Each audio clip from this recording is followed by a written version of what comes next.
Hi, this is Mark from LongIslandWatch.com, and I got something from my wall. I'll get something to put over here eventually. Today I want to have a little fun, a little video, kind of like the top 5 misconceptions people have about running an online watch business, and some of the things will apply to really any online business, and some of them to the online watch business. And it's just things that people I hear over and over again. I read it on forums. People question me when I tell them what I do. It's kind of funny. So I'll try to clear some of those things up and have a little fun while we do it.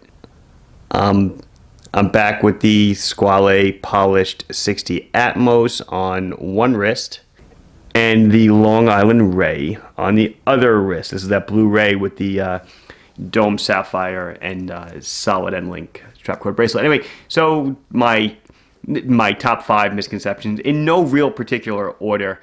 The first thing, when someone asks me what I do in a social setting, what do you do for a living? I used to have the advantage of saying I'm an aerospace engineer, mechanical engineer, and people know what that is. Nowadays, for a while I have to say I sell wristwatches online. And once that comes out of my mouth, the first or second thing they'll generally, if they're interested, the first thing they'll say is, can you get me a Rolex, or can you get me a Breitling? And it's just so funny that so many people ask the same question. They assume that once you're selling one item or a bunch of items from some brands that you can get anything in the world, and you simply can't. No, I really don't have many connections.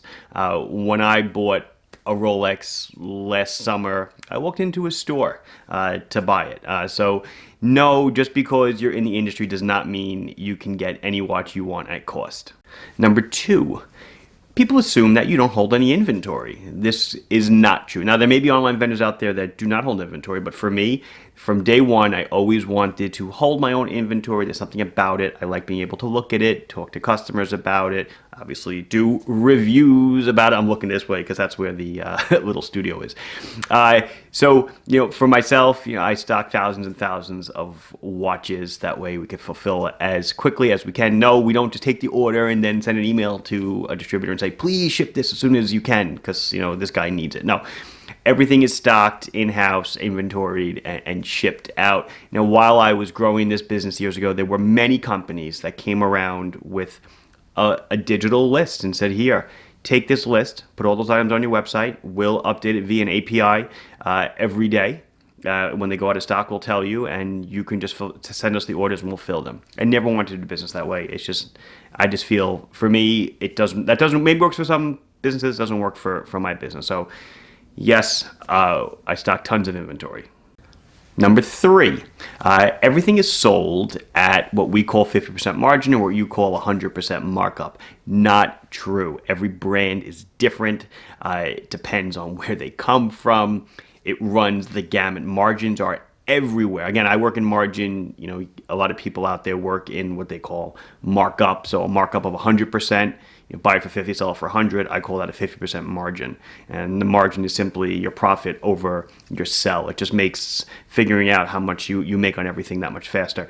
But no, it's all over the place. It's less than 50. It could be over 50, but everything is different. No, not everything is sold at double the cost. And then even if you think you know what the cost is, a lot of brands out there, maybe not the brands that in the affordable sector, but as you get higher and higher, a lot of the brands make you buy back advertising. So if you sell $1 million a year in a certain watch brand, they may make you invest 10% or $100,000 back into advertising. So the money is really not yours in the first place. Number 4, online businesses have no overhead. This is so false. You think because, not you, right, but people think because you have no commercial real estate, a storefront, then you have no overhead. That's your biggest, besides payroll, right, your biggest expense should be real estate. Not true. There's some kind of real estate involved, obviously, for an industrial space. But besides payroll, your marketing budget blows up enormously because the online market is much more congested than the brick and mortar field. If you're a good brick and mortar store, you have to attract people in a 30-mile radius or so.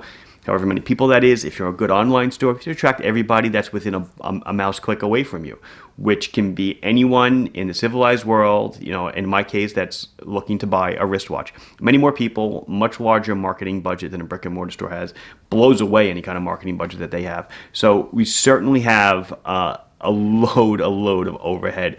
Just, similar amounts, if not more, than a brick and mortar store. But it's just focused in different areas. Number 5, the last one, and this is the one that pretty much got me thinking about this video. And I kind of alluded to it in the beginning that it's some guy sitting in a closet with a laptop. People that own online businesses just kind of lounge around all day waiting for orders to come in. You don't work. It's the ultimate, just not do anything job and just wait for the money to pour in. This could not be further from the truth. I would say that we work many times as hard as brick and mortar retailers. A brick and mortar retailer pretty much works from 8 to 6, 8 to 8, whatever time your store is open. And then when you go home, you still have the business on your mind, but there's not that much to do. When you own an online store, it's 24/7. The store is open 24 hours a day, 7 days a week. I had an issue a month ago where there was something wrong with all of a sudden, one of the payment integrations on my cart went wacky, and it was out for like 6 or 7 hours. So imagine that. Imagine you can't get the locks off your door to open your retail store. Imagine that. You go to open and it's all of a sudden people are outside with their money in their hand. People were emailing, "I got money in my hand and I can't pay." I'm like, "I'm sorry, we'll fix it," and we work on it. And these are the stresses that you have to deal with. So besides the stresses, there's, like I said, not lackadaisical, work constantly. I work from the second I get up till pretty much the second I go to sleep. I probably work too much, but it's in my nature.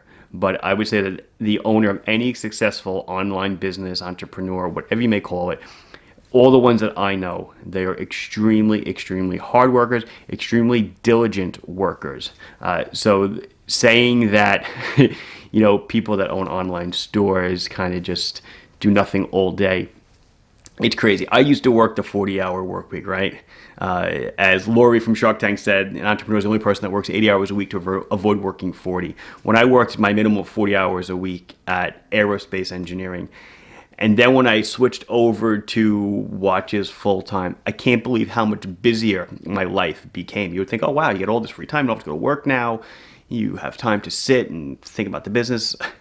And then you just work more and more and more to make the business more and more and more. But anyway, so definitely not true. Very hard work. But anyway, that's about it. This has been Mark from LongIslandWatch.com telling you my top 5 misconceptions about running online businesses, whether it be wristwatch related or not. Please like the video if you enjoyed it. Please subscribe to the channel if you're not done so. If you have any questions, comments, want to chime in, put it down below, and I will be sure to address it as soon as I can. Thank you for watching. Bye-bye.